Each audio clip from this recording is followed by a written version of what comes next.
आज जंगल में शांति का माहौल था।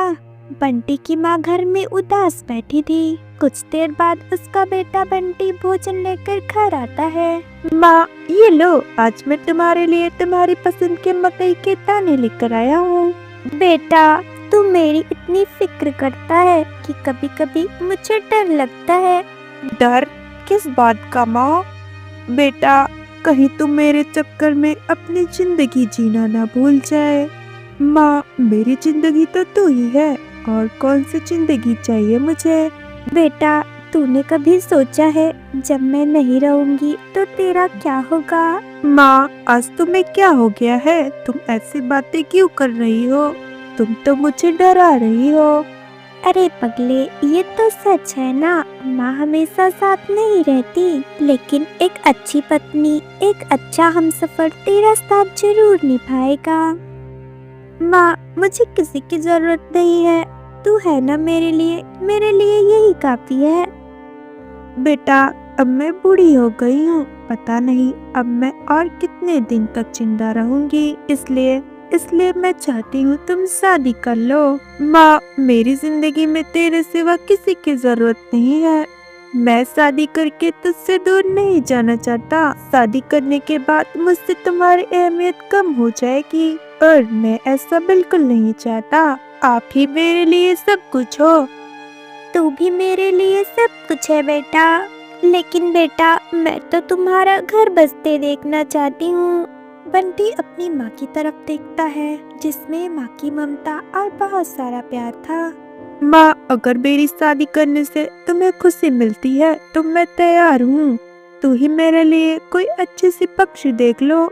बेटा, अगर तुझे कोई पक्षी पसंद हो तो मैं तुम्हारी शादी उसी से करा दूंगी। नहीं माँ, तुमने मुझे बहुत अच्छे संस्कार दिए हैं। मैं बस अपने काम से काम रखता हूँ, और मुझे यकीन है तुम जिसे भी पसंद करोगी वो दुनिया की सबसे अच्छी पक्षी होगी। माँ, आप खाना खा लो, मैं नदी से पानी लेके आता हूँ। ये कहकर बंटी पानी लेने चला जाता है। कुछ दिन बाद गोरी अपने बेटे के लिए एक सुंदर सी पक्षी ढूंढने निकल पड़ती है। जालिम चील, मुझे छोड़ दो। मैंने तुम्हारा कोई नुकसान नहीं किया है, फिर भी तुम मुझे क्यों परेशान कर रहे हो? चुप कर जा छोटी चिड़िया।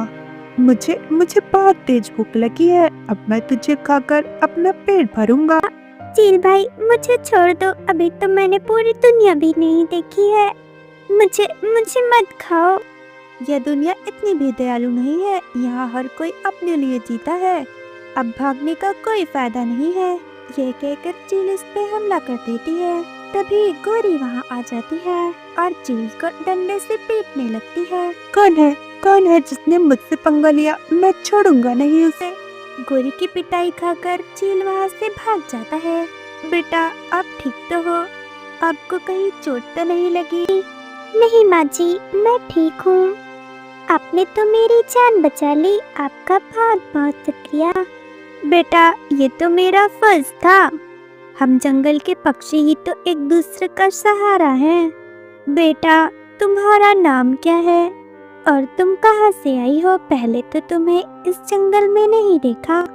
माँ जी, मेरा नाम टीना है और मैं दूसरे जंगल से आई हूँ। मेरा कोई घर नहीं है, मेरा इस दुनिया में कोई नहीं है। बेटा, तुम दुखी ना हो, भगवान सबका सहारा होते हैं। मैं मेरे बेटे के लिए बहू की तलाश कर रही हूँ। तुम चाहो तो तुम मेरे साथ मेरे बेटे की पत्नी बन के चल सकती हो। मेरी कोई बेटी नहीं है। अगर तुम मेरे साथ चलोगी तो मैं समझूंगी भगवान ने मुझे एक बेटी दे दी है।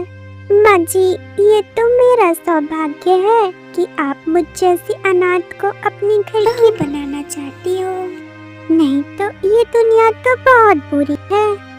फिर टीना गोरी के साथ उसके घर चली जाती है और गोरी अपने बेटे की शादी टीना के साथ कर देती है। अब सब लोग बहुत खुश हो जाते हैं और ऐसे ही कुछ महीने बीत जाते हैं। गोरी ने बड़ी उम्मीदों के साथ टीना को अपने घर की बहू बनाया था। अब घर में खुशियाँ लौट आई थी, सब कुछ ठीक लग रहा था, लेकिन यह शांति ज्यादा दिन तक नहीं टिकती है। धीरे धीरे टीना को माँ और बेटे का गहरा रिश्ता खटकने लगा। उसे बुरा लगता था कि बंटी हर बात में अपनी माँ की राय लेता है, हर छोटी बड़ी खुशी माँ के साथ बांटता था। वह यह सोचने लगी कि जब तक माँ इस घर में रहेगी तब तक उसकी कोई अहमियत नहीं है। अब वो हर छोटी बड़ी बात से सासू माँ से चिढ़ जाती थी और उनकी लड़ाई भी होने लगती थी। ऐसे ही एक दिन टीना बंटी से कहती है, सुनिए जी, आपको क्या लगता है, क्या मैं आपसे कम प्यार करती हूँ? टीना, ये तुम कैसी बातें कर रही हो? आज तुम ऐसे क्यों बोल रही हो? क्योंकि आपकी हर बात में सिर्फ आपकी माँ होती है। मैं भी आपकी पत्नी हूँ, मेरा भी कुछ हक बनता है या नहीं? टीना, माँ मेरी दुनिया है और मैं उनका अकेला सहारा हूँ। बंटी जी, और मैं क्या सिर्फ इस घर की शोभा बढ़ाने के लिए हूँ? ये कहकर टीना गुस्से में वहाँ से चली जाती है। कुछ दिन बाद टीना की अपने पति से फिर से इसी बात पर बहस हो जाती है। क्या हर छोटी बड़ी बात हर बार माँ से पूछना जरूरी है? क्या मतलब, इसमें गलत ही क्या है?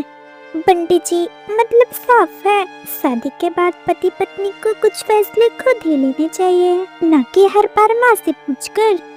तभी उनकी सारी बातें गौरी सुन लेती है। बेटा, मैं नहीं चाहती मेरी वजह से तेरे रिश्ते में दरार आए। अगर टीना बेटी को पसंद नहीं है तो अब से मैं तुम्हारी किसी भी बात में दखल नहीं दूंगी। माँ, आप ऐसे क्यों कह रही हो? टीना, तुम क्या चाहती हो कि मैं माँ को पूरी तरीके से नजरअंदाज कर दूं? बंटी जी, मैं बस इतना चाहती हूँ कि कुछ फैसले हमारे बीच में लिए जाए, बिना किसी और के राय के। जब भी हम किसी चीज पर बात करते हैं, तुम कहते हो रुको पहले माँ से पूछ लूं। यह सुनकर मुझे ऐसा लगता है कि मेरी बात की कोई कीमत ही नहीं है। बेटा, बहुत ठीक कह रही है। मैंने तुम्हें बहुत अच्छे संस्कार दिए हैं। मैंने तुम्हारी शादी तो कर दी, पर मैंने तुम्हें रिश्तों को संभालना नहीं सिखाया। ये सब मेरी ही गलती है। माँ, आप ये कैसी बातें कर रही हो? बेटा, मैं ठीक ही कह रही हूँ। रिश्तों में संतुलन जरूरी होता है। माँ जीवन का आधार होती है और पत्नी जीवन की साथी। इसलिए किसी एक को नजरअंदाज करना या किसी एक को पूरी तरीके से अहमियत देना दोनों ही गलत है। सही रिश्ता वही है जहाँ समझ, सम्मान और प्यार तीनों मिले। बंटी को पहली बार टीना की बातों में सच्चाई महसूस होती है। वह माँ से सिर्फ इसलिए राय लेता था क्योंकि उसने हमेशा ऐसा ही किया था, लेकिन उसने ऐसा कभी नहीं सोचा था कि इससे उसकी पत्नी को कितना अकेलापन महसूस होगा।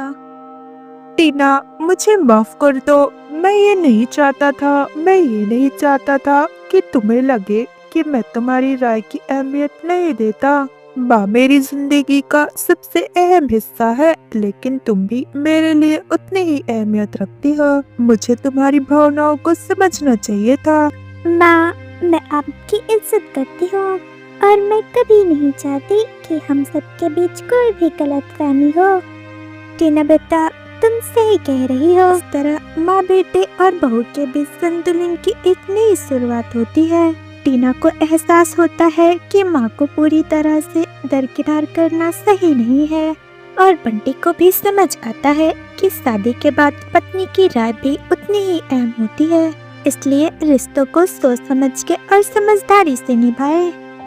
लाडो की सास लाडो को बिल्कुल पसंद नहीं करती थी, इसलिए वो हमेशा लाडो को तंग करने के बहाने ढूंढती रहती थी। बहू, ये क्या बना रही हो?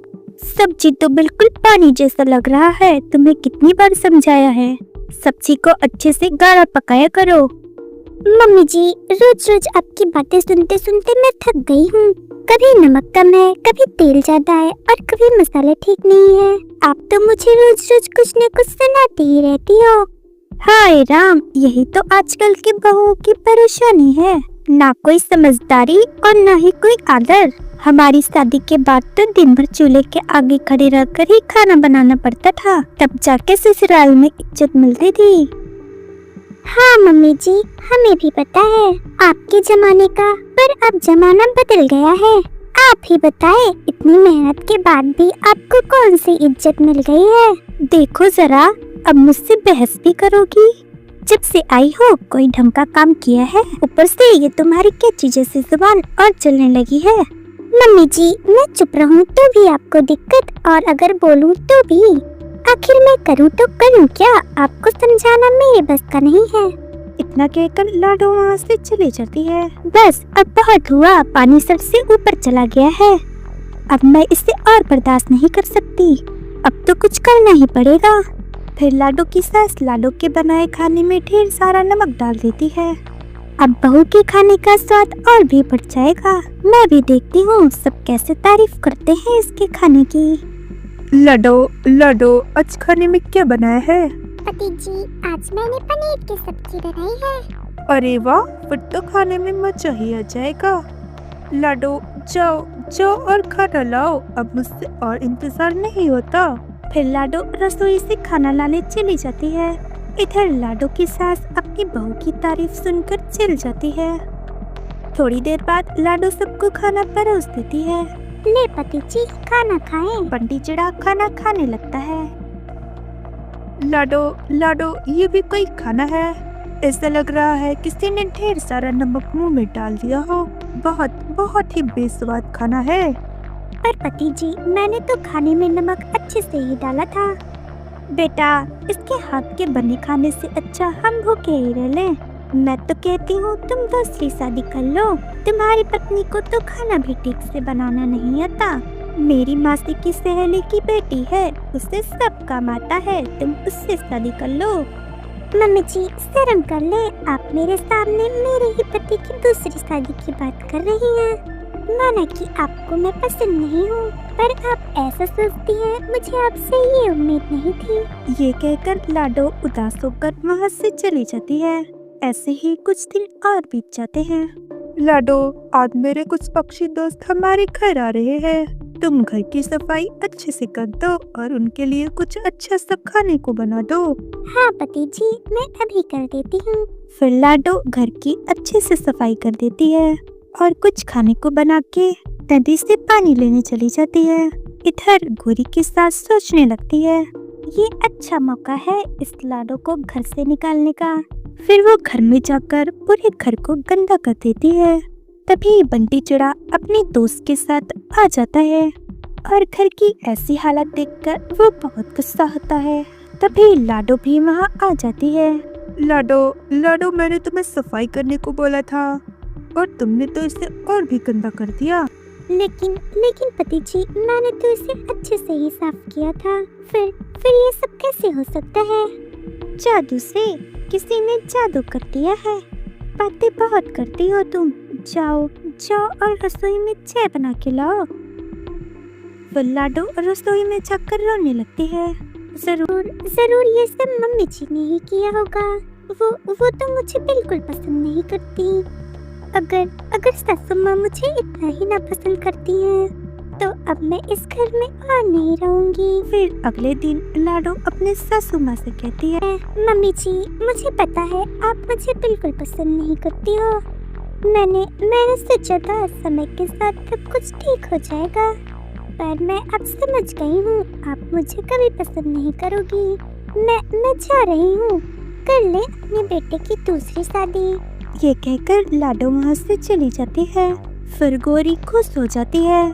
कुछ दिन बाद गोरी अपने बेटे से दूसरी शादी के लिए बोलती है, पर बंटी मना कर देता है।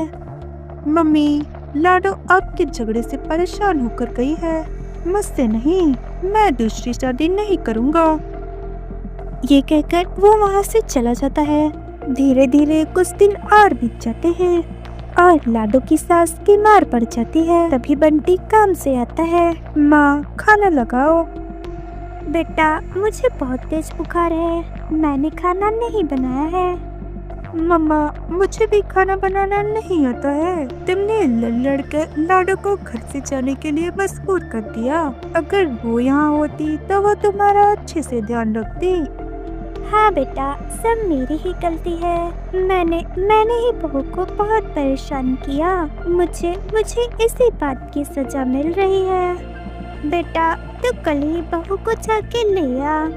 हाँ माँ, मैं कल ही लाडो को अपने साथ घर ले आऊंगा। फिर दोनों भूखे ही सो जाते हैं। अगली सुबह बंटी लाडो को घर ले आता है। बहू बहू मुझे माफ कर दो, मैंने तुम्हें बहुत परेशान किया। मम्मी जी, जो हुआ सो हुआ, उसे सब भूल जाइए। गलतियाँ तो इंसान भी करते हैं और हम तो पक्षी हैं। फिर लाडो अपनी सास की अच्छे से सेवा करती है और वो कुछ दिनों में ठीक हो जाती है। अब वो दोनों साथ में बिना लड़ाई के खुशी खुशी रहने लगती हैं। दोस्तों, झूठ और चालाकी से रिश्तों में दरार ही आता है। इसलिए घर में साजिशें रचने से अच्छा है कि प्यार और समझदारी से रिश्ते निभाएं। तभी घर में खुशहाली बनी रहती है।